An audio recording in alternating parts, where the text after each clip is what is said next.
It's going to work. Okay. I trust you.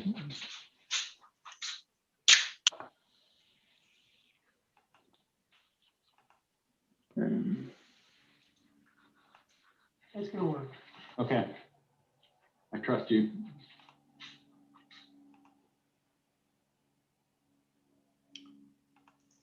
Great, all set.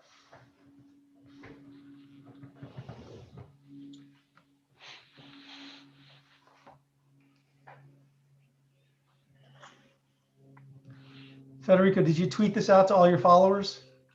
I don't have so many, but I tweeted to the ones that I have. Good. Let me check if I can try something here.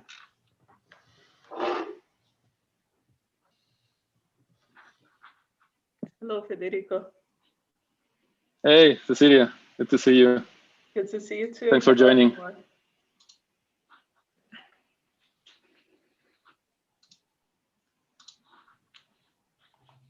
All right, so people are still getting logged on, but we'll get started soon, another minute or so.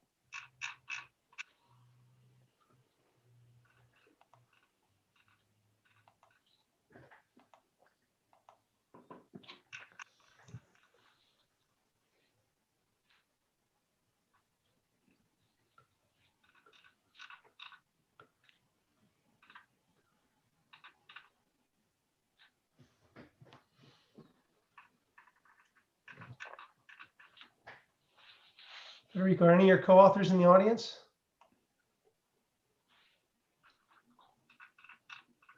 Co-authors in the audience? Oh, this is not gonna work. No, no, not at this point.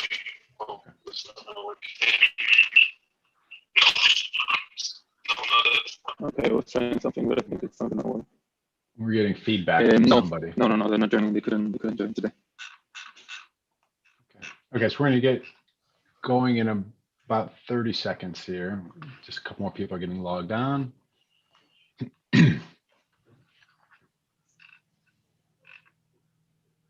Okay, so we're happy to have Federico here to talk about earnings inequality in production networks. The usual rules apply. If you have a question, just unmute yourself and pop in and ask it, and then we'll have plenty of time for more questions and comments at the end.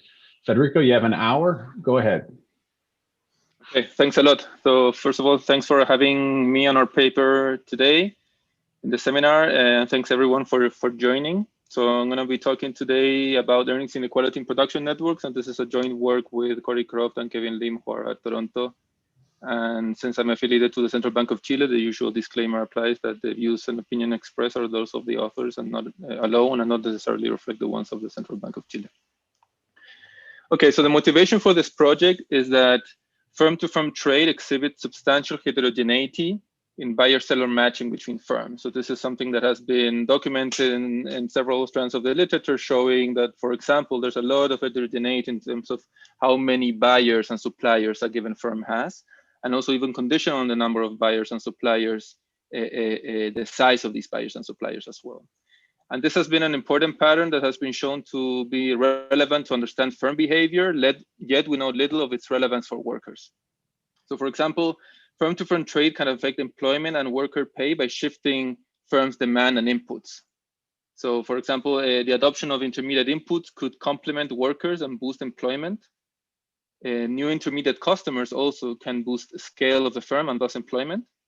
And how employment changes are influencing pay depends in part on the labor supply curve. And in particular, one way of thinking about it is the firm's monopsony power that they have on workers. And we argue that these interactions between intermediate input, firm-to-firm linkages, and the labor market, and in particular worker pay, can be really relevant in the context of increasing fragmentation of production within and across countries, so sort of increasing role of global supply chains and also domestic supply chains. And second, the increasing income inequality, both in developed and developing economies. And these are two features that have been sort of documented and studied kind of in parallel trends, but at the same time, we want to sort of think of these two things together in this project. So the specific goal is going to think about how production networks heterogeneity shapes earnings inequality. And there are two challenges when tackling this question. First is the data limitation. So you need to have data if you want to do this sort of quantitatively. You want to have data on both the labor market, sort of rich data there, and also rich data on intermediate input markets. And second, even if you have the data, it's not so obvious how you should cut the data to sort of identify these forces. And therefore, having a quantitative framework is going to be very important, but it's challenging because in principle, it could have a lot of different forces and mechanisms playing a role. So this is where we're going to sort of try to make a contribution. In particular, we're going to have three main parts in this paper. First, a theory in which we're going to have a labor market with monopolistic competition combined with heterogeneous buyer-seller linkages between firms. The model is going to be rich, but still tractable, and it's going to have clear predictions of the interactions of these forces that I was saying between labor market power and production networks. And we're going to characterize, in particular, the pass-through of firm shocks to worker earnings, and we're going to show that besides some observables, it's going to be determined by three key elasticities. Then we're going to take the theory to the data. We're going to estimate this model. We're going to combine firm-to-firm transaction data with employer-employee data from Chile. So this is going to bring in these two dimensions that I was talking about before. We're going to estimate the key elasticities, in particular, the labor supply elasticity, the elasticity of demand, and also kind of primitives of both workers and firms. And in particular, we're going to show a new strategy to estimate the substitutability between workers and suppliers, which is the third key elasticity that we need in order to answer these questions. And then we're going to go to a counterfactual to understand the mechanisms that we are interested in particular, how does production network shape earnings inequality? And we're going to do a couple of exercises. I'm going to just tell you some brief numbers in case we don't have time at the end, so you get an idea of where we're going. So first, we're going to do a structural decomposition of all the different forces in the model that affect earnings inequality. And besides production network, we're going to have a lot of bells and whistles of other forces that can shape earnings inequality. But we're going to find that production network heterogeneity is going to account, it's going to explain 21% of earnings variance that we see in the data. And this is going to be in contrast with own firm productivities and amenities of firms that jointly are going to account for around 12% of earnings variance. And the remaining source of earnings variance in the model is going to come from workers' primitives. Second, productivity shocks are going to be passed through the production networks. And we're going to show that that's going to account for around 20 to 25% of earnings volatility that workers face. It's kind of an important fraction of the volatility that workers are facing. It's going to come from this propagation of productivity shocks through their production networks. And finally, we're going to do a minimum wage application because this is kind of a natural policy that you can think about in this context of imperfect competition in the labor market. But in the literature, there hasn't been so much work trying to understand the spillovers that these policies have through the production network. And in a context in which you want to understand the full organization of production that firms are facing, taking into account what's happening in intermediate input market, it's going to be important to understand the effects of such a policy.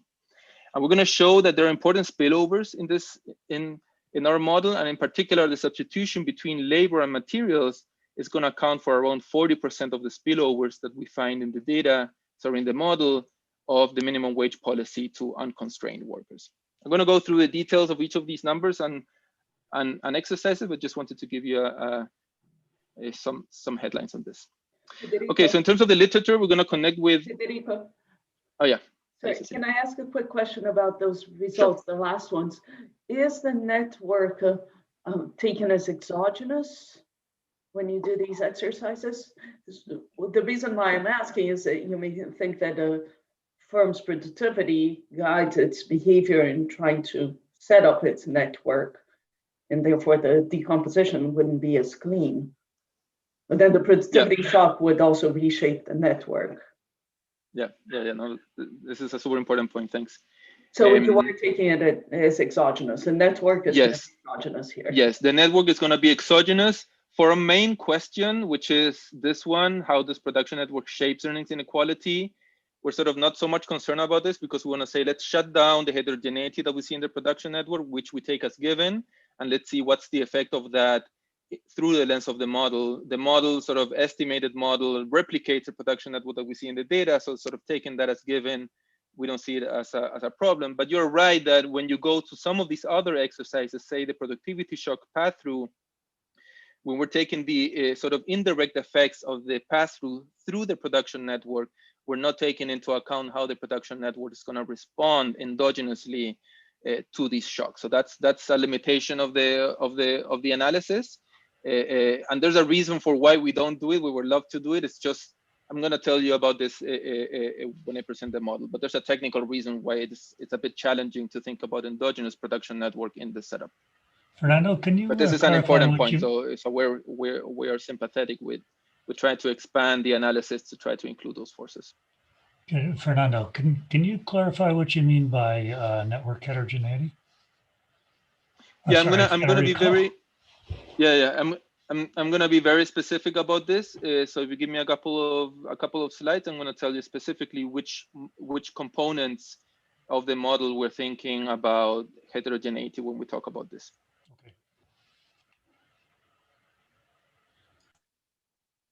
Okay. But in short, I can tell you that there's going to be an extensive margin heterogeneity in terms of which link you're connected to, and also an intensive margin, which is how much you're buying from a particular given link. And we're going to exploit those two dimensions of heterogeneity of the production network.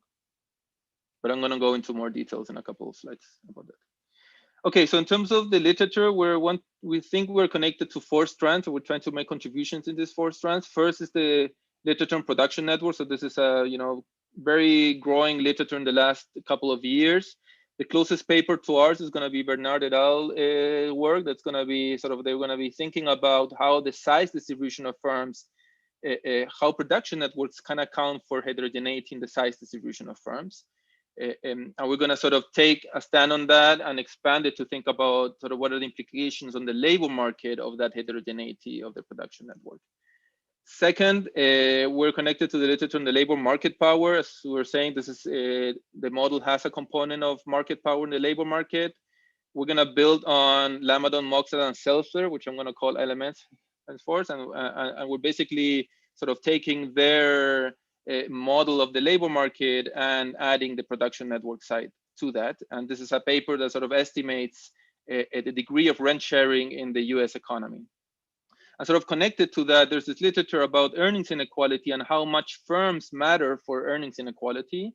And there, this paper LMS is relevant, but also Bonhomme, Lamadon, and Manresa, they also develop a new updated version of estimation of wage model to update AKM and try to deal with some limitations that AKM type of decompositions have.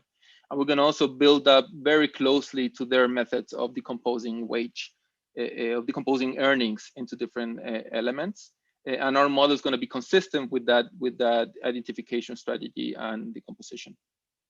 And finally, where we combine these 2 different literatures on the labor market and production network in intersection, there's not much work being done here, although in the last couple of years, there are several papers that are appearing trying to exploit this interaction. Cecilia is working on some of these projects. Sam, I saw also is over there, is also working on this.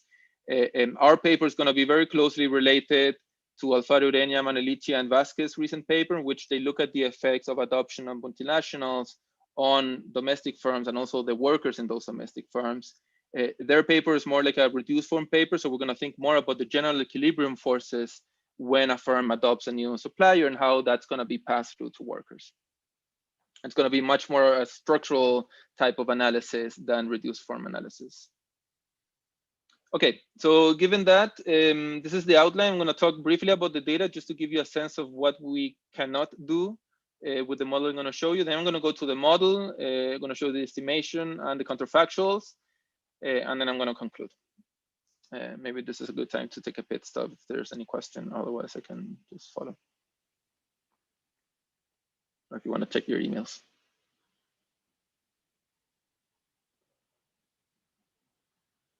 Okay, let's go to the data. So we're going to use 3 administrative tax records from Chile. The first one is going to be the match employer-employee data. This is, at this point, I think, kind of a standard data that is being used in the labor, trade, and AO literature. This is a panel of universe of formal private firms and their employees in Chile. It's the full private sector, it's monthly frequency, and it runs from 2005 to 2018. For the workers, for the worker firm pair, we're gonna know the annual earnings that the worker is obtaining on the particular firm. We're also gonna know some demographics of the worker. Then we're gonna merge this with firm-to-firm transactions data from value-added taxes. So for each firm, we're gonna know the full list of customers and suppliers that are reporting this information to the IRS. This is going to cover all sectors. It's going to be annual frequency, and it's going to run from 2005 to 2010. Although recently we're getting a new version, an updated version of this. It's going to run until 2018. So we're going to be able to expand the analysis further. And at the pair level, so at any particular pair of firms in a particular year, we're going to observe the annual value, nominal flow of the transaction between the firms. So no prices today.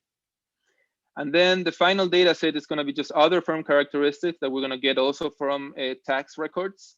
And in particular, we're going to know the panel. There's going to be information for the panel of formal private firms. It's going to have monthly frequency, and it's going to run from 2005 to 2018.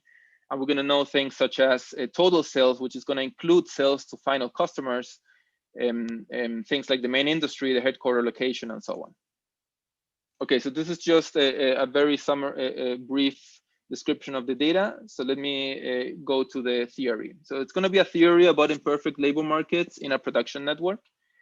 It's going to have two building blocks, as you might anticipate from what I was saying before. So first, the monopsonistic competition in the labor market. So this is, again, we're going to build from this LMS approach that's sort of building from several strands in the labor literature. And in particular, the imperfect competition is going to come from the fact that workers are going to have preferences over the workplace. So then the workplace is going to be differentiated, and therefore firms are able to obtain market power because of these preferences that workers have over the workplace. That's going to imply a markdown on the competitive wage, which in turn is going to imply that the labor supply curve is going to be upward sloping. And thus, the marginal cost is going to be increasing with size. And what's important here is that given that size is going to also change the marginal cost, then that means that the demand shifters that the firm is facing and the intermediate input cost shifters are going to be very important. And this is maybe here can connect with what Cecilia was saying before. In models where you want to make the production network endogenous, having that with a marginal cost that is increasing with size is going to make it much more difficult to solve, because now whenever you evaluate one particular customer, adding one particular customer is going to change your marginal cost, and therefore you need to reevaluate all the other customers that you're evaluating. So it kind of makes it like a challenging combinatorial problem that you wouldn't have if you didn't have the marginal cost increasing its size. And the second block is the production networks side. Yeah. Is that like a location specific taste for working for the guy, or is it just, if GM opens up a factory in California or Michigan, it's people have the same taste? Yeah, so that's a good question. So I'm going to be a bit loose on like the definition of a firm here, because we really in the data, a firm is a tax ID.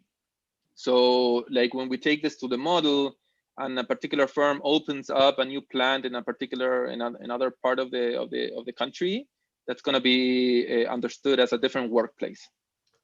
So we're not going to have geography. Is that a way to we're not going to have their marginal cost curve then? So the point is that we're not going to have any geography in the model. So another firm is just going to be another variety. It doesn't matter where the firm is located, but potentially you could think that some of the heterogeneity that we're going to find in preferences could come from geography. So that could be a way of microfounding some of the amenities that we're going to back out from the model. Okay. But we're not going to be very, we're not going to treat I'm going to explain this in a second. The amenities are going to be thought of as like a type of primitive of the firm. We're not going to model where these things are coming from, but certainly geography might be important for that. Yeah, I was just thinking about this marginal cost curve. If these guys could flatten it out by splitting up into 2 locations in different places. Right. And so it seems like you're somehow limiting them from doing that.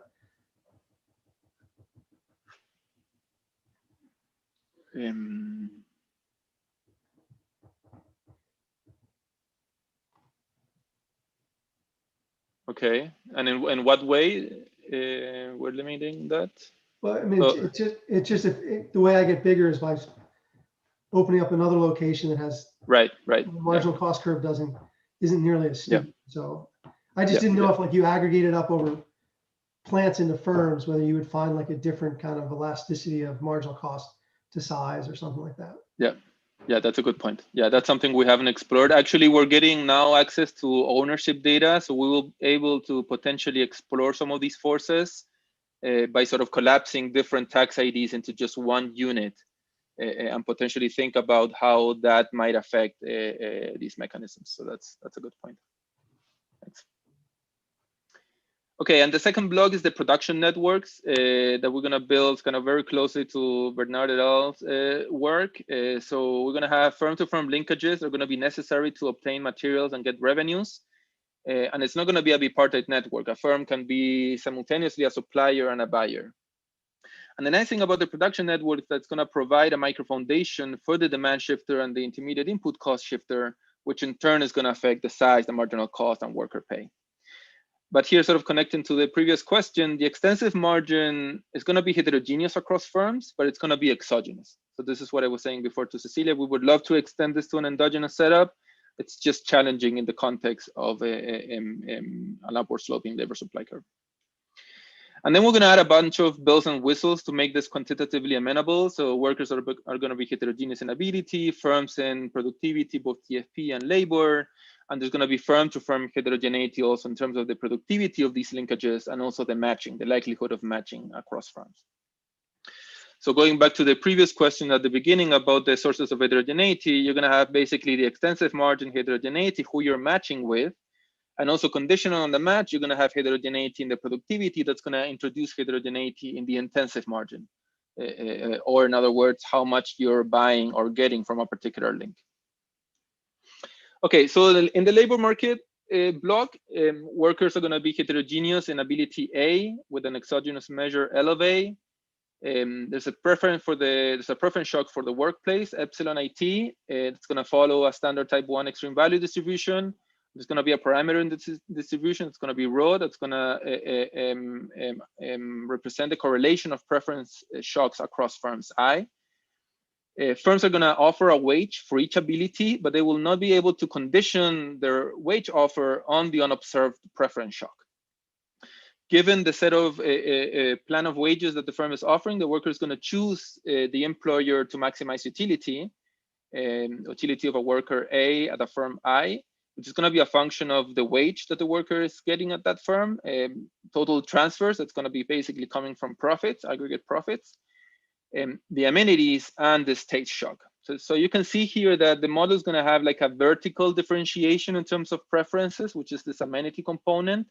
So for a particular firm I, the firm is going to offer different amenities to different ability workers. But then also, even conditional on those, there's going to be horizontal differentiation that's going to come from the state shock. That's going to be idiosyncratic to the worker, and this is going to be the reason of why there is monopsony power that the employer is going to exert on the worker. This implies that the labor supply that the worker of ability A is applying to firm I is going to be equal to this kappa shifter and the wage up to this power gamma. And gamma is going to be, and this is going to imply that the marginal cost is going to be increasing with size. And this labor supply elasticity gamma is going to be beta over rho. So this elasticity, if it goes to infinity, we're back to a world in which there's perfect competition. And this could happen because shocks are less dispersed. So beta is smaller, or larger, or rho is smaller. So there's less correlation, there's more correlation of these shocks. But I'm not going to talk about beta and rho separately. So these are just ways of thinking about mechanisms of why a gamma could change. We're just going to think about gamma when we go to the estimation. Okay, so on the production side, production is going to be a combination of workers. It's going to use a combination of workers and materials. It's going to be heterogeneity in TFP, in relationship productivity side, in the set of suppliers and customers that firms are going to have, both upstream and downstream, and worker firm productivity phi. So let me walk you through this. gross output is gonna, XIT is gonna be equal to the TFP shifter and the aggregation of a production function that's gonna combine labor with materials. Labors are gonna be facing this worker firm productivity shifter, and this F function is gonna be a standard function that's gonna have standard properties such as homogeneity of degree 1.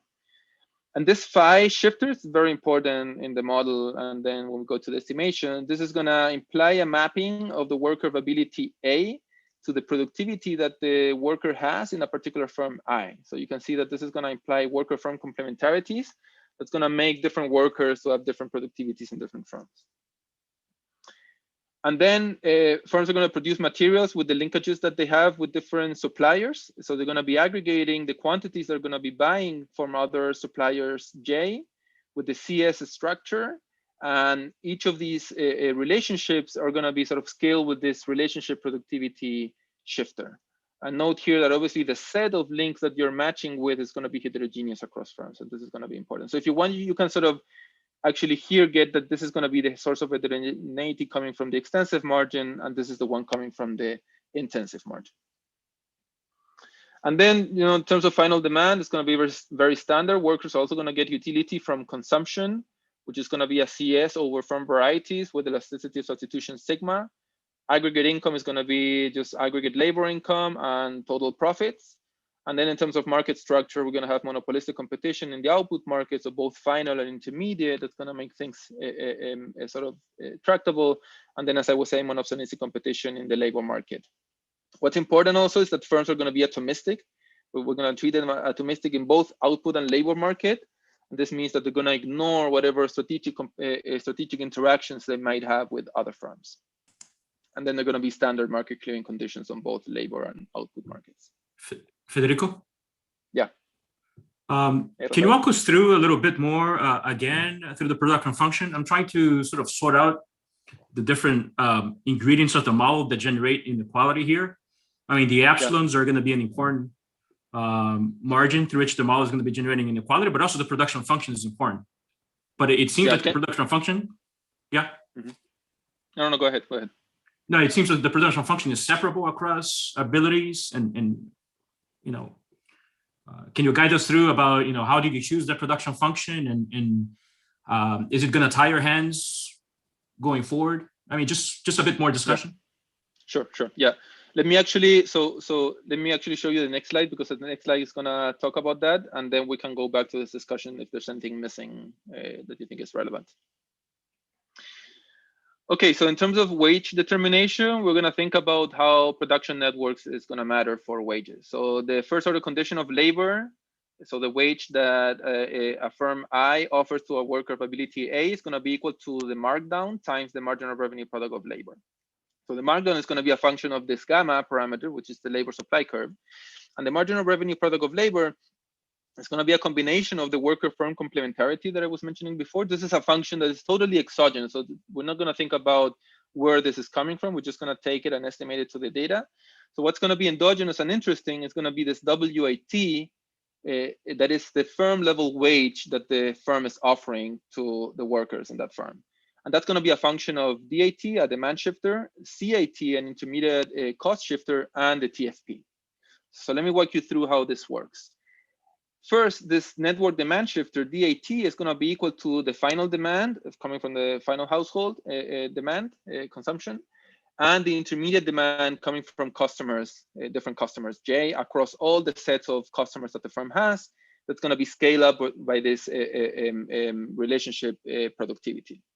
So you can see that this is sort of the recursive structure of a network in which your demand is going to be a function of the demand of others and also the productivity of others. Second, there's this network supply shifter, CIT, which is basically the ideal price index of intermediate inputs that the firm is facing. That's going to be a combination of the productivity of all the suppliers of that firm times the productivity of the relationship that the supplier has with that particular firm I. Again, the set of links that you're matching with is also heterogeneous here. Again, you can see the recursive structure. The CIT is a function of the DJT of other firms, the CJT of the other firms, and the TFP shocks of the other firms. So wrapping up, the production network is going to affect the demand shifter and the CAT shifter, which in turn is going to affect the firm level wage. So we're showing you here, and that's going to affect the firm level, the worker level wage, WATA. So this is sort of the main forces that we're going to exploit. One thing that I guess, Rafael, you were thinking about, it's a limitation, I think, in this framework, is that we were aggregating across different abilities linearly, right? Once you add non-linearities in that aggregation, several of these results are going to fall out, and there are two sort of reasons why we don't explore that sort of extension. The first one is that we don't really have mapping of workers to material usage, so we know the overall firm to firm linkages, but we don't know how a particular worker interacts with a particular supplier. So if I were to have like a non-linear aggregation across abilities, the model would give me predictions about those type of interactions that I cannot take to the data. So that's something that's sort of a limitation of the data that we cannot do better. Yeah, that's what I can say about that. But that's something that's definitely could be potentially important. And obviously there are estimates in the literature showing that elasticity of substitution across abilities is not infinite. And then the material first order condition is going to imply that this price index, as I was just saying, is going to be equal to the marginal revenue product of labor materials. And this price index is not ability specific. So this is coming again to what Rafael was asking. If we were to have like, a CS aggregator across abilities or something like that, then maybe these things going to be also ability specific, or if we have like a richer aggregation across abilities.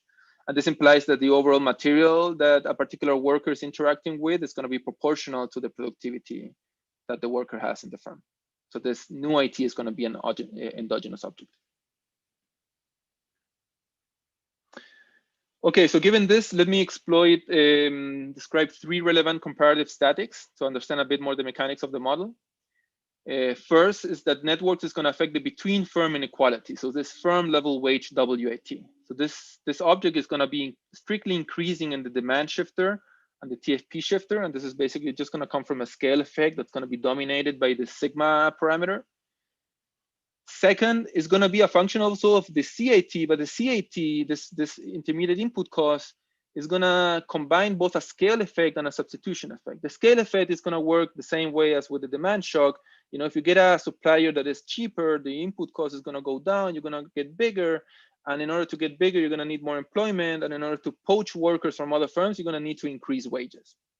Okay, so that's sort of the scale effect that's pretty standard. But then at the same time, what's going to happen is that if CT goes down and you want to sort of substitute workers, then it might be that, you want to reduce workers and not increase them. And therefore, wages could potentially go down. And if that force is sufficiently important, so the substitution effect is sufficiently big, it could sort of go bigger than the scale effect. And therefore, it can switch the relationship between CAT and this firm level wage. And so what's going to govern which force is stronger is going to be this sigma and the elasticity of substitution between labor and materials, this epsilon. So WAT is going to be decreasing in C if the scale effect dominates the substitution effect. It's going to be increasing if it's the other way around, and it's going to be independent if sigma is equal to epsilon. So in this case, upstream shocks are not going to be propagated downstream to firm level wages. Second, we're going to be able to characterize. Yeah. I'm still confused about your technology. So a given firm is going to specialize in a particular ability of workers, or is it going to offer a menu of wages which depend upon ability? So it's that, and then is that going to be endogenous, or is that going to be an uninteresting source of wage heterogeneity looking across firms? So it's definitely the latter. Firms are going to have, shares on different types of abilities. Employment shares are going to be positive on different types of abilities. Mm-hmm.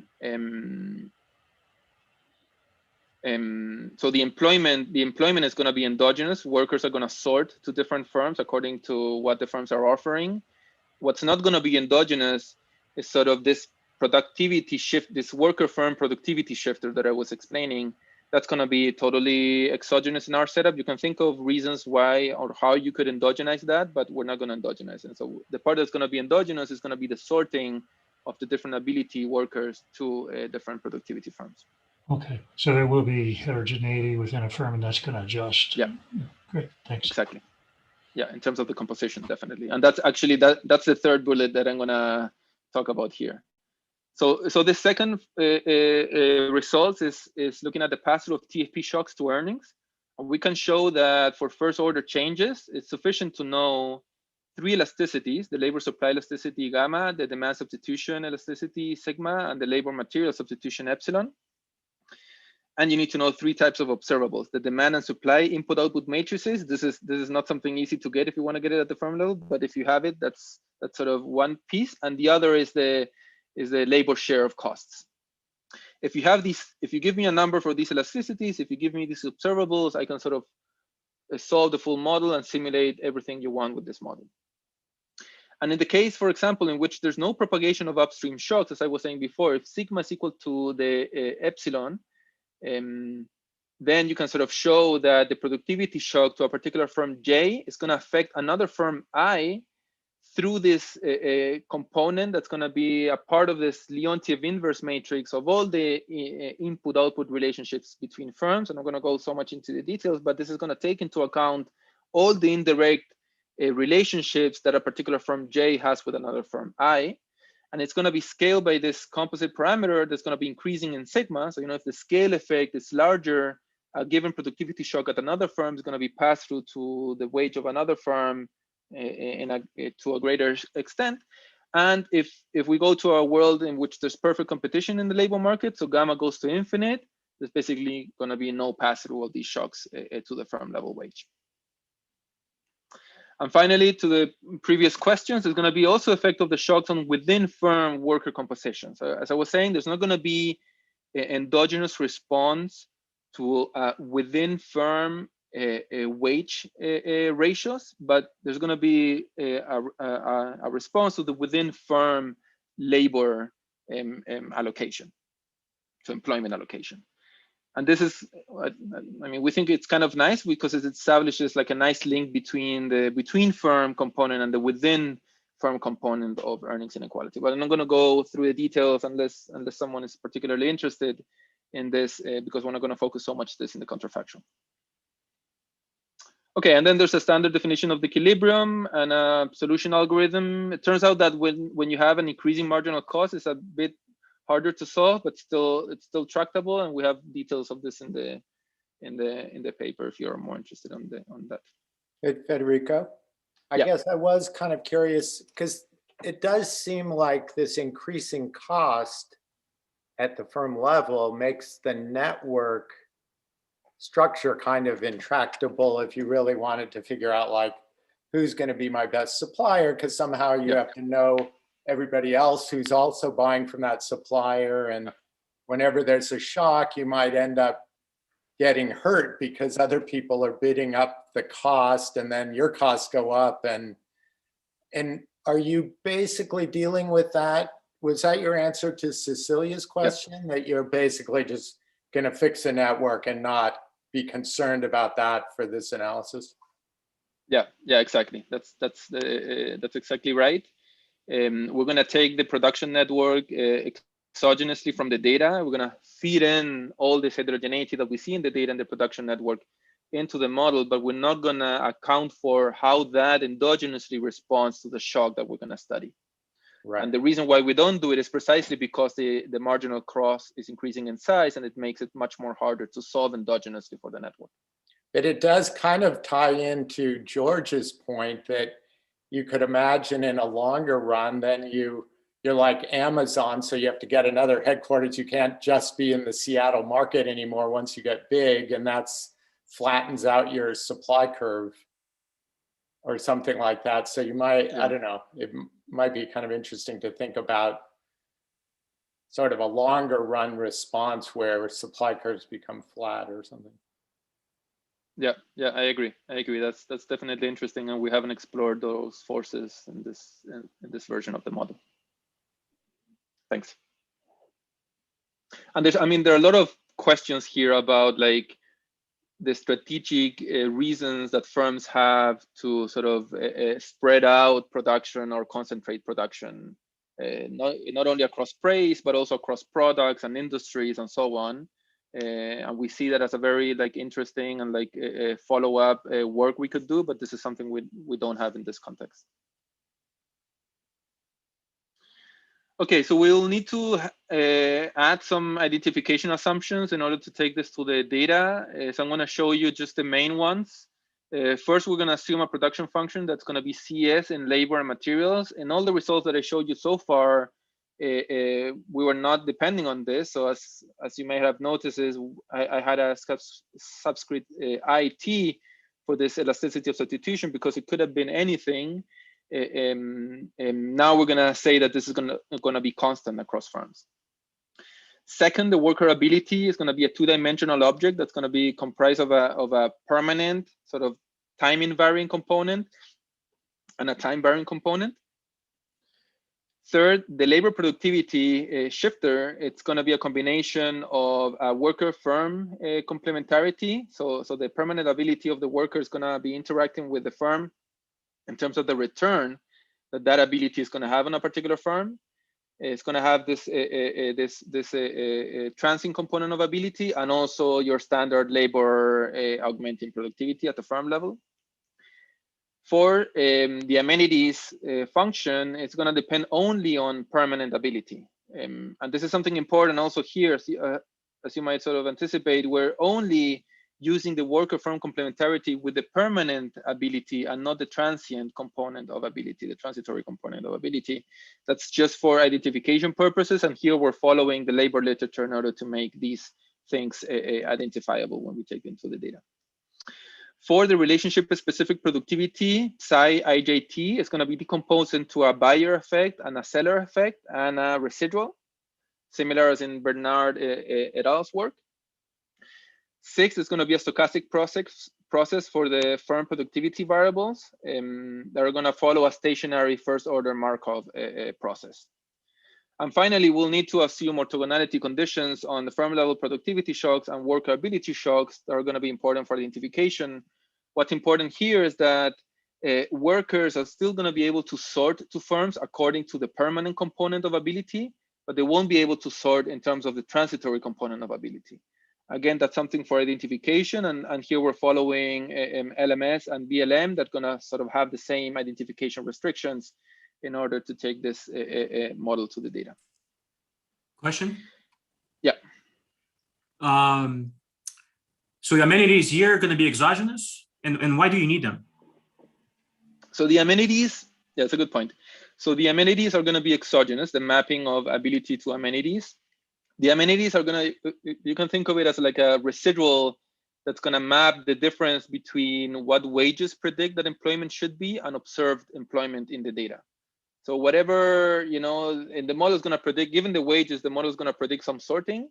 And then the residual sorting that you see of employment is going to be accounted for these amenities. So in that sense, it's going to be a residual. And this is just one way of thinking about rationalizing the heterogeneity of employment shares across abilities and across firms. So is there a way you can endogenize this? Because it would be interesting for firms to be able to, influence the labor supply that they're going to be facing, right? Yeah, definitely. No, definitely. And that's super interesting. And there's work sort of thinking about how the amenities have to do with like real amenities, but also like the career path that firms are offering, for example. And those sort of things you can think that they might affect sort of the willingness of the worker to work in a firm, even conditional on the wage that the firm is offering today.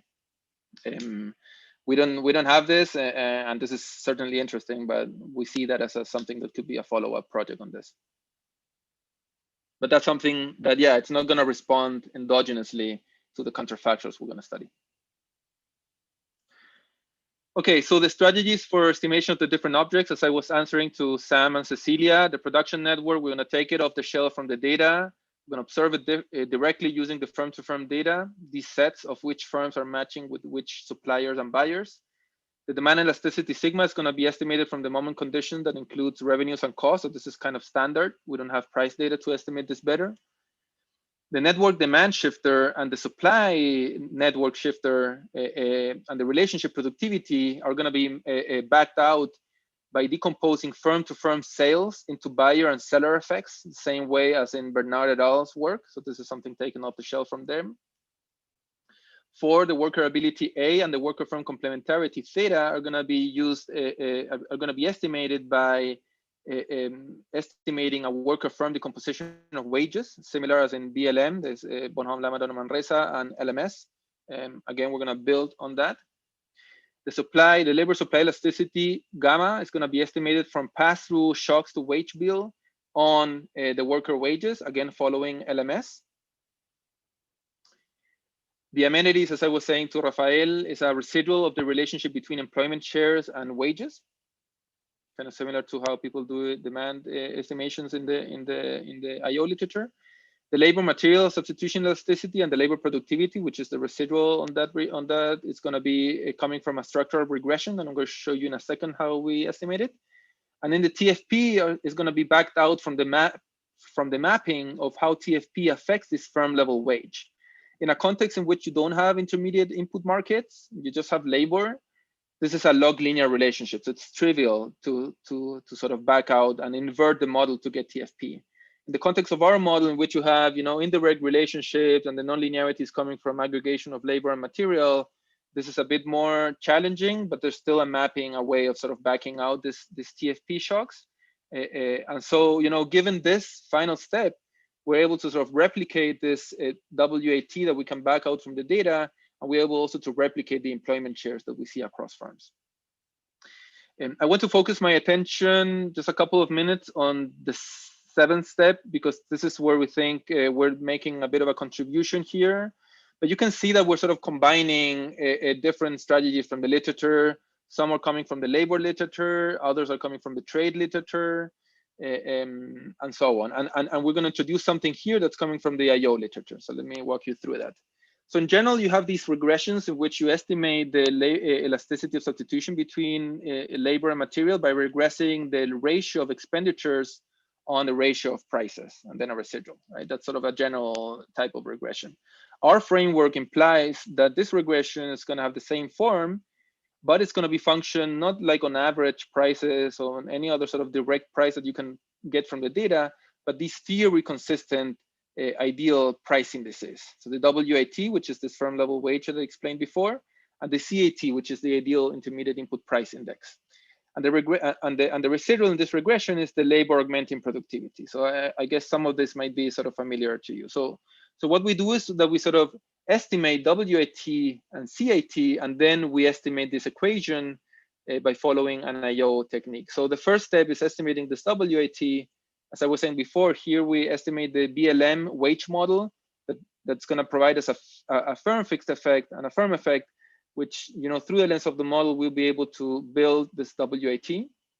Second, the CAT, this ideal intermediate input price index, is going to come from estimating this buyer-supplier effects model from firm-to-firm sales, following Bernard et al.'s work, that's going to be able to sort of give us this cost shifter of suppliers and this sort of relationship productivity shifter, sort of the firm level shifter of that. And given that, we're going to be able to build this ideal price index. And once we have these two ideal price indices, we can just estimate this equation. But you cannot do it with OLS, because the CAT and this WAT is a function of the residual of the labor augmenting productivity. And there we just adopt the standard IO production function estimation strategy by using a control function approach and the identification assumptions that I was describing before. And this is built on Dora Chelsea and Jaume Andrea's paper, 2018 paper, that sort of implements this as an extension of the standard production function estimation strategy of the IO literature.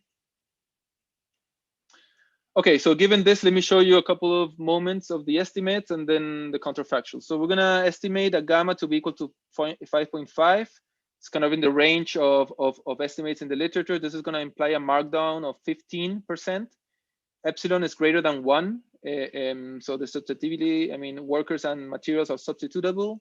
And the demand elasticity is 4.2. So here you can see already that sigma is going to be greater than epsilon, or in other words, as I was saying before, the scale effect is going to be greater than the substitution effect whenever a shock to suppliers affects a firm. Then these are the patterns of matching, firm-to-firm matching that we see, that we take out from the data. So, you know, if you organize the firms by size in terms of sales, you can see that it's more likely to match between bigger firms, but conditional on a firm, you know, it's going to be less likely that you're going to match with smaller firms. But note here that, you know, the density in like small to small links is super small, but the density in small to large firms is positive. So large firms are going to match with large firms, but also with small firms. And this is going to imply a negative assortativity that the literature has been showing recently in this type of data. This is the fit in terms of sorting of workers to firms. So left-hand side is the model, right-hand side is the data, split into firms, fixed effects going from smaller firms, lower fixed effects firms to larger fixed effects firms. So you can see, for example, that firms that have a larger earnings component, a firm component of earnings, are going to have a higher share of high ability workers. So here we organize workers from low ability to high ability, from 1 to 5. And, you know, bigger firms that have a higher firm effect are going to have a greater share of workers of high ability. Then we can do this earning decomposition that I was saying before, in which you can decompose earnings into a worker effect, a firm effect, an interaction, and a residual. These are the estimates of the worker effects. We do the clustering procedure of BLM.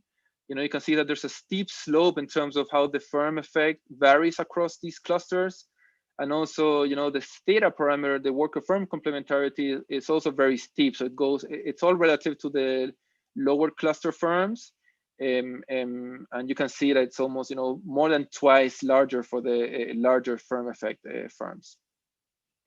And in terms of this decomposition, this is what the data tells us. So the majority of the heterogeneity comes from the worker effect. The firm effect has a significant share. Sorting is around 20%. And you know, the model is able to replicate these numbers fairly decently.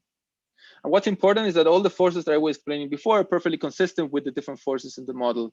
But I'll skip this in the interest of time. Okay, so let me skip this model fit and let me go to the counterfactual. So the experiment is how much do production networks matter for earnings inequality? And this is going to be motivated by the fact that I mentioned at the beginning that there's a lot of heterogeneity in the production network between firms, but also the policy concern on frictions in the domestic trade between firms, and, you know, potentially thinking about changes in the frictions in the firm to firm, how that might change earnings inequality. Again, we don't have anything endogenous to say about this, but it's sort of a proof of concept of what would happen if you were to sort of implement policies in the firm to firm market. Federico? And note that shutting down. Federico, earnings inequality is kind of like a funny concept here because people have taste for working for particular firms. Is there like is this the right thing we want to look at in this model? Well, I'm going to show you in a second how the preferences will matter relative to the production network. So the model is going to have different forces for shaping earnings inequalities. You're totally right that, you know, production network is not the only object, and you might run this paper showing, you know, how important amenities are, or other characteristics, or utility but we're inequality, gonna, or something like that, because right, anyhow, it just didn't seem like the only thing we would care about anymore. The planner doesn't care about earnings inequality here.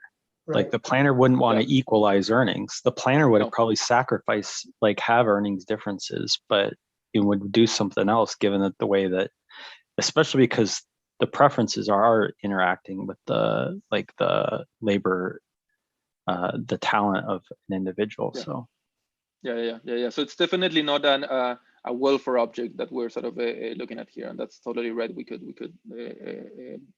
try to talk more about that. But I want to claim that shutting down the network heterogeneity does not mechanically reduce earnings inequality. And the reason why this is happening is because you have two competing effects. First, higher paying firms tend to source from more and better suppliers. So, that's the force that you might think, if you randomize the network, if you shut down that heterogeneity, that's going to eliminate the input cost advantage and the sort of size advantage of higher paying firms, and that's going to reduce inequality. But then on the other hand, higher paying firms sell to large and small firms. So this is what I was saying before. And therefore, lower paying firms sell mainly to large firms. So randomizing the network is going to reduce the demand relatively more for lower paying firms, and that's going to increase inequality. So at the end of the day, the net effect is going to be a quantitative matter. And this is why it's interesting to go through this sort of exercise. So this is a table that summarizes this decomposition. Everything is going to be run structurally through the lens of the model. So we're going to take into account the interactions that I was explaining before. So first of all, in this first row, you have the moments that I showed you before in terms of the earnings decomposition. And the second row, you have the decomposition of the model. And then we're going to sort of shut down each of these margins separately, and we're going to look at how much that accounts for earning variance in total. So for example, worker permanent ability, it's going to account for around 54% of earnings variance. The supply network and the customer network together are going to explain a bit more than 20%. The firm productivity, the production complementarities, and the amenities, which you can think of, firm level primitives, are going to account in total for a bit more than 10%. So, roughly the production network accounts for 10 percentage points more than the firm level primitives in terms of earning variance. And what's important here is that the network component is going to really account for a large share of the firm effect. So it's going to be really important for the firm effect.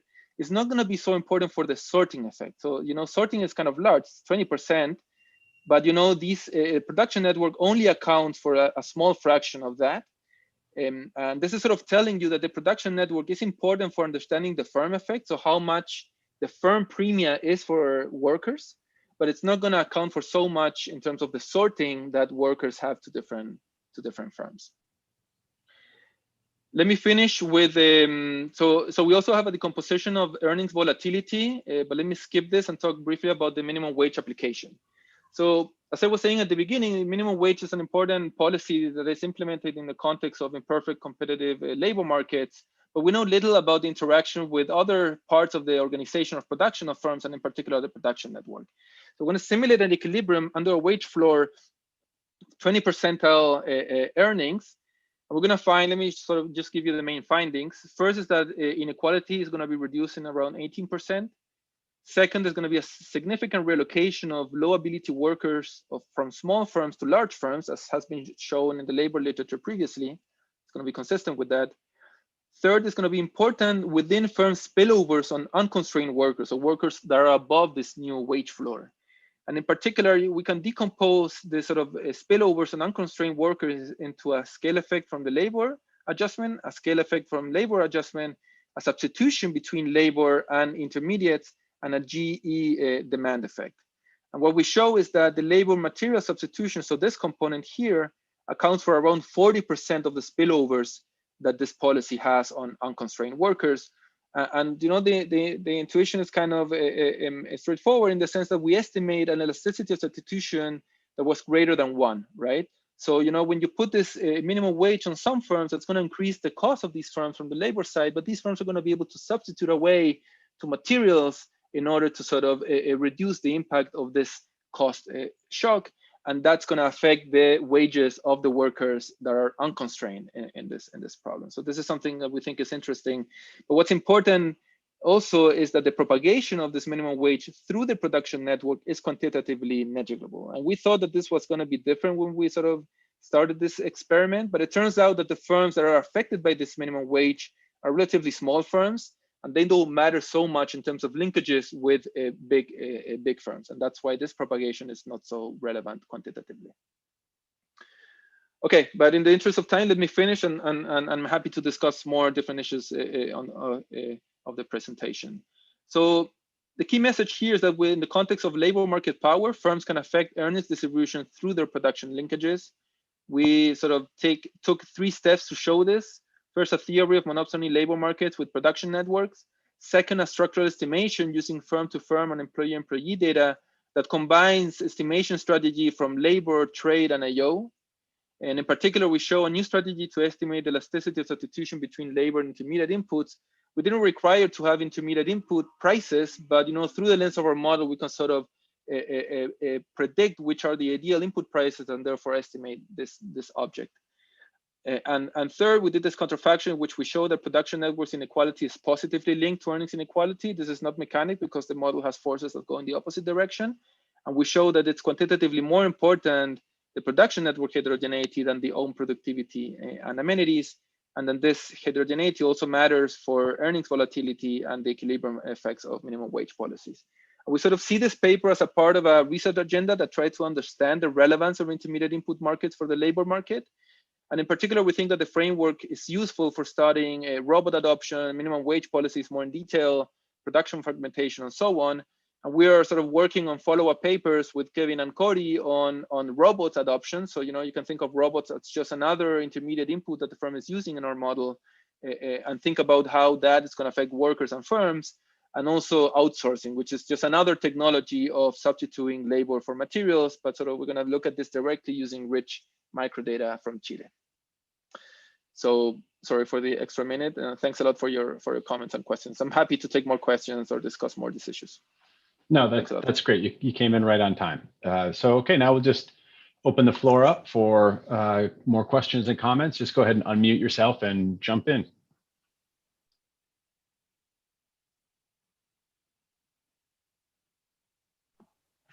Federico. Yeah. Later, you flashed through it and I was a little confused. You seem to say that when larger firms tend to buy more from other larger firms, but sell to smaller firms. Is that what you find? Yeah, and so we see in the reconcile these facts, because at the end of the day, you're summarizing errors in the network.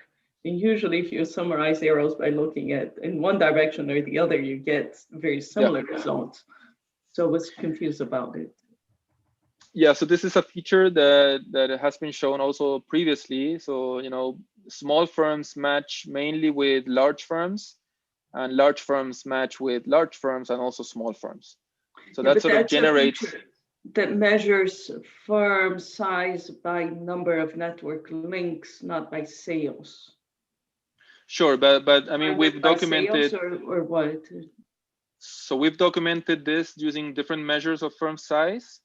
And it doesn't matter which measure you use, you're going to get a negative assortativity on average, right? Because the average for the larger firm is going to be smaller because they're also matching with smaller firms, right? Whereas for smaller firms, you're only going to be matching with large firms, and therefore on average, they're going to be matching with bigger firms.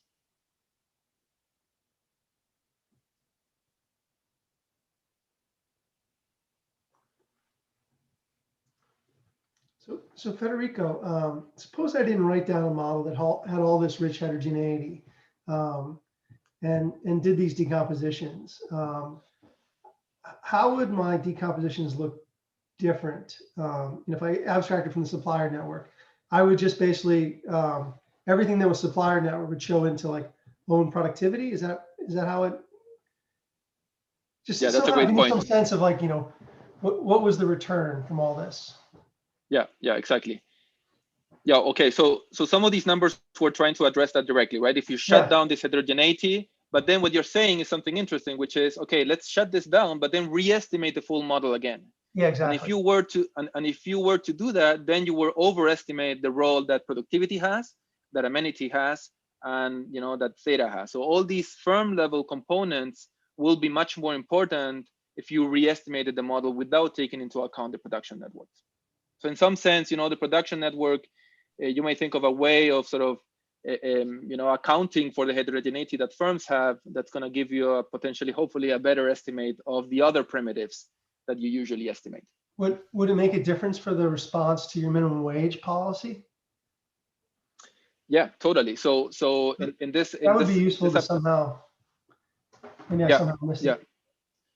Yeah, so we have those numbers in the, I don't have those exact numbers here, but we do find that the spillovers through sort of this, so there are two results. There's like a good result and a bad result in some sense. The good result, I mean, good or bad relative to what we were trying to accomplish.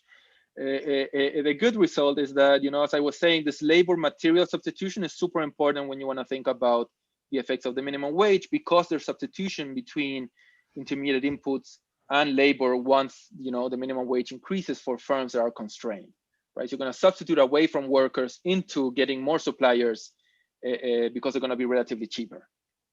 So that's good, because that sort of strengthens the idea that if you don't have intermediate input markets in this context, you're going to miss that force, and that's quantitatively relevant as we show in the paper.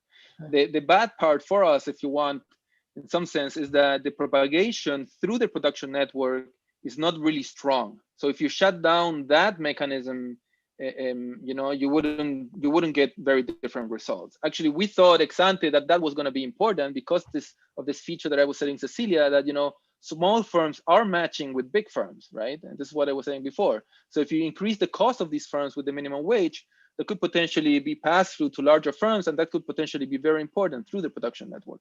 It turns out that quantitatively, that force is not really strong, because these firms are relatively small for these bigger buyers, and it wouldn't affect them so significantly. So if you shut down that dimension, you wouldn't change so much the implication of the minimum wage policies. But if you shut down the substitutability between labor and intermediate inputs, then you would get different results from this type of policy. Does that make sense? Yeah. Let me ask kind of follow up on George's questions about a different way. So I don't know much about the ACAM paper, but my like the way I always thought about it was they said that this is where I just decompose the earnings variance into a wage effect, like a worker effect and a firm effect. And like those numbers that you're presenting look like the numbers I remember from their papers, like 50% is workers, 50% is firm. And then it kind of looks like you're pulling out, well, given that firm effect, this is what's coming from supplier, this is what's coming from customer. Yeah. So I mean, there's kind of a couple questions here. Is that like a fair representation of what you're doing? And then the second issue is like, I know there's a lot of issues about the ACAM paper, but but is this kind of telling us something more, or has the potential to tell us something more about, like, say, the covariance between worker and firm type effects? So yeah, you understand what I'm talking about, or? Yeah. No, that's a great question. So we have like two ways of motivating the paper. One is the one that I pitched today, which is, there's a lot of heterogeneity on production network. Let's see how that affects workers. And the other sort of way of motivating the paper, which is more like a labor motivation, is that, you have this firm effect that has been shown to be important for workers' earnings. And what we do with this paper sort of provide a micro foundation for that firm effect. And it's going to matter not only for the firm effect per se, but also for the sorting. So the correlation, the covariance between the firm effect and the worker effect. So how workers are sorting across firms. So our model is going to give you one way of microfounding the firm effect. You're going to have other models that are going to give you also microfoundation from other forces maybe, but we think this is kind of a natural way of microfounding it because it comes from the other part of costs that are really important to understand firms' behavior, which is intermediate input costs. Does that answer? So that's exactly like the thing that I was thinking. Like, it's like you could have motivated just like, I'm going to unpack the firm effect. Yeah, exactly. And then like you said, then there's the sorting issue, which is about the covariance. Yeah. And that's what I'm kind of surprised at. It looks like this covariance or the sorting component is small, even though you showed us these figures that it looked like there was tons of sorting. So the sorting. So the sorting in like in the raw in the data and what we sort of replicate with the model is relatively big. It's 20%. What's small? So what I said that's small is how much the network, both the supplier and the customer network, accounts for that heterogeneity. So if you shut down, so going back to what George was saying, if you ignore production networks and you want to understand the sorting component, you wouldn't miss so much. but you would miss a lot in terms of the firm effect heterogeneity across firms. And that's sort of going back to your question, Mike. The micro foundation in terms of the sort of the firm effect is really coming from the network that the firm is facing, and not so much on the other primitives that the firm has. Yeah, I guess let me final question. Go ahead. Yeah. No. So I just wanted to add in terms of the AKM sort of issue. We follow this BLM approach because it sort of deals with a bunch of issues in the literature of the AKM estimation. But what's sort of nice is that you can sort of express our model and estimate a BLM with exactly the same identification assumptions that they use. So you can sort of collapse all this heterogeneity of the production network into like a sufficient statistic at the firm level that you can sort of residualize in the wage equation, so that the same identification assumptions of BLM hold. So we don't need to do anything new in terms of identification to estimate that, to use that sort of estimation strategy. So the final thing is there, what in your model could crank up the sorting covariance with the supplier or customer network? You know, I'm just at like some counterfactual world, how could I get that to really matter a lot? Yeah. Or, that's, you know, or have an idea? Or... No, I mean, that's interesting. I mean, it's definitely true that for the sorting, for example, the production complementarities is super important, right? I mean, that makes a lot of sense. How productive you as a worker are in a firm is going to matter a lot for where you're going to work, right? So that's sort of the natural force that you might think that's going to shape the sorting component. Just thinking off the top of my head, like you would need to have some sort of correlation between the network that you have and these type of forces in order to get the network to be more important for the sorting component. Does that make sense? So it's like Facebook buys a bunch of stuff from Google and AWS, or you know what I mean? It's like all kind of something like, I don't know. Yeah, I think it's interesting. That's kind of some sort of interaction of the suppliers that you have and the sort of how productive a worker is, and maybe what Rafael was saying at the beginning in terms of having a richer substitution between abilities is going to give you something like that. So I think that's definitely something interesting. Having the nonlinear aggregation of across abilities is going to introduce other problems in terms of estimation, but we think that's certainly something interesting and relevant to kind of try to push to make it sort of tractable and understand better how these different forces interact. But Federico, can I chip into that last question? When you think about exporting and importing as just making new links in the foreign country, then we think of there being complementarity between worker skills and those activities, perhaps because the foreign firms have different characteristics or potentially more developed, who knows, right? Then that variance might go up because now you're importing, now you're exporting, so then you need more skilled workers.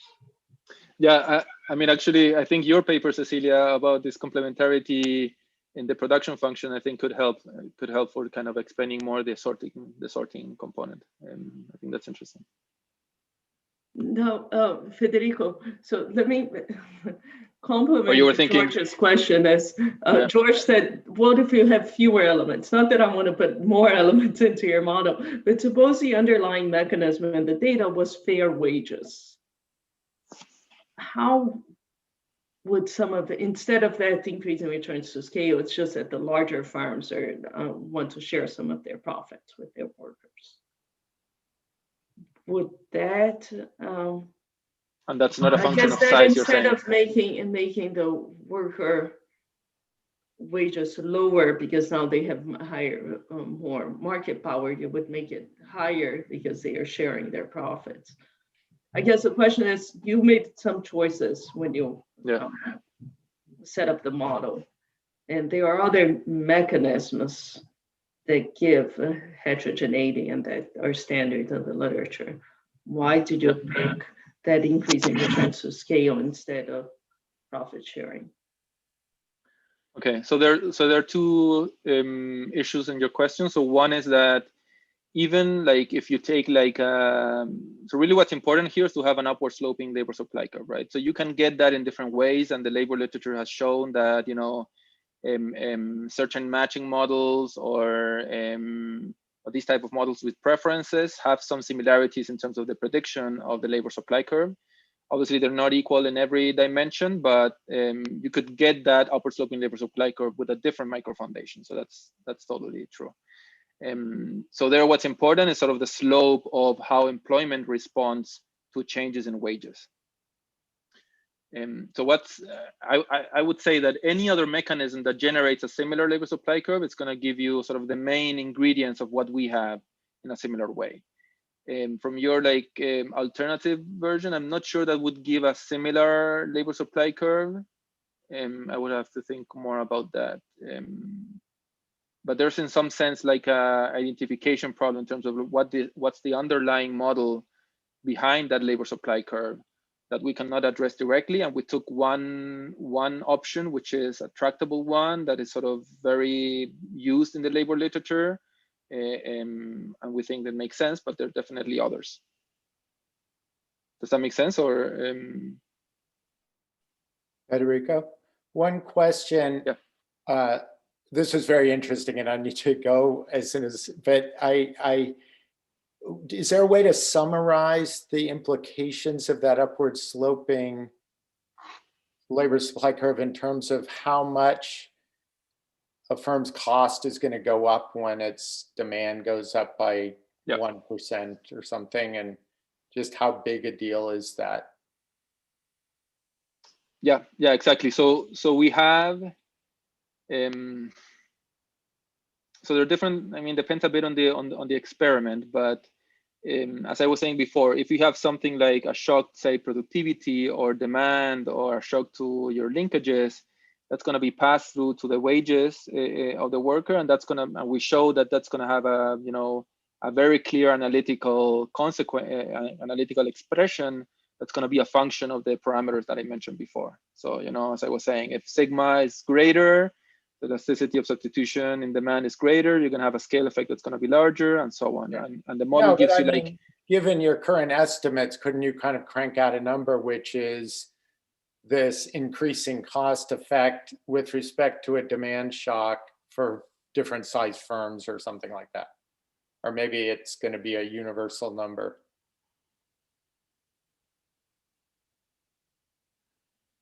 I mean, it would be a function of things like how much is the labor share versus the materials share. Yeah. I guess the materials aren't going to go up in price very much unless you're the only buyer from the supplier. But in general, that's going to flatten it out. But then the labor is going to go up. But then I couldn't even tell from your estimates how much the labor cost is going to go up when you increase demand by 1%.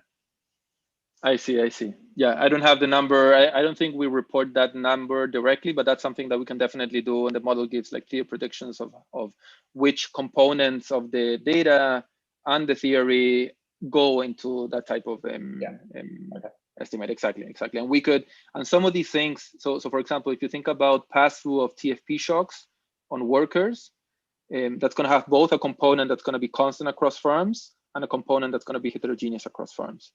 So I think the overall elasticity is going to be heterogeneous, and we show in the model, in the paper, where that's coming from. Yeah, so maybe something like a distribution of that. Yeah. Anyway, thanks. Yeah, totally. No, thanks a lot, Sam. So Federico, I have a suggestion, not necessarily a comment, which is it might be interesting in a model like yours to look at policies that are sort of size dependent. So there's sort of a whole literature on this stuff. And, like suppose like democratic socialists take over the United States and they start to tax the big firms, right? That, you just think about a tax on big firms. That's going to have it's going to work sort of the opposite way than your minimum wage works, where it's hitting the small firms which aren't very important in the network. So you go out and you start hammering on those. That'd be an interesting experiment to try to think about. Totally. I totally agree. At some point, we thought about doing like a size-dependent minimum wage. So that would be one way of like going in that direction. But we thought it was a bit arbitrary because we know that's going to work, for us. But I agree that maybe like tax, size-specific tax would also do that. I agree. I guess the issue would be like we would have to think a way of disciplining a bit that exercise, because we could, do something that's going to be very favorable for us.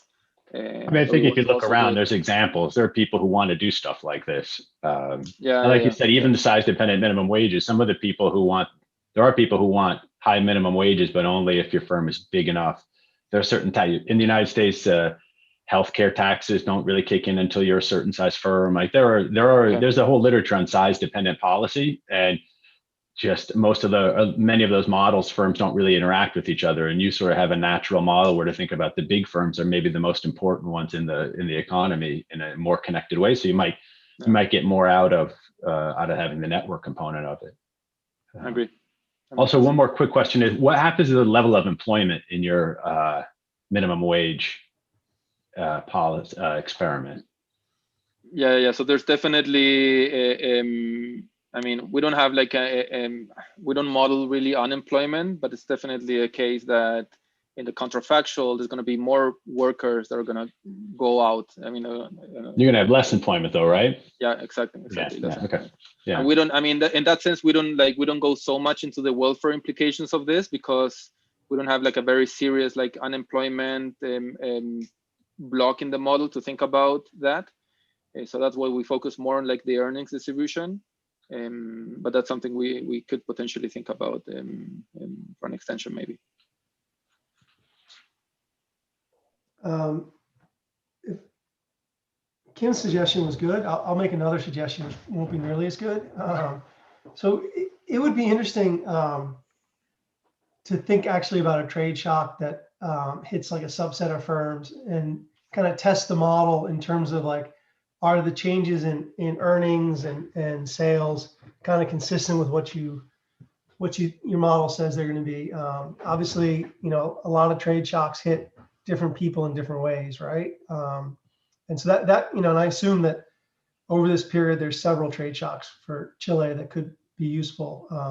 So sometimes I like to sort of look at the model in terms of not the levels, but the first differences, right? So I think that would be like a nice supporting evidence for this approach, maybe even before you get to the policy experiments.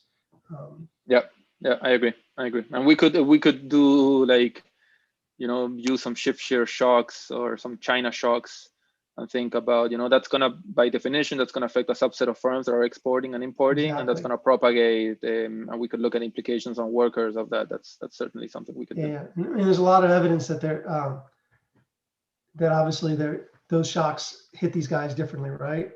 Especially just like the valuations and whatnot. So yeah, I agree. Cool.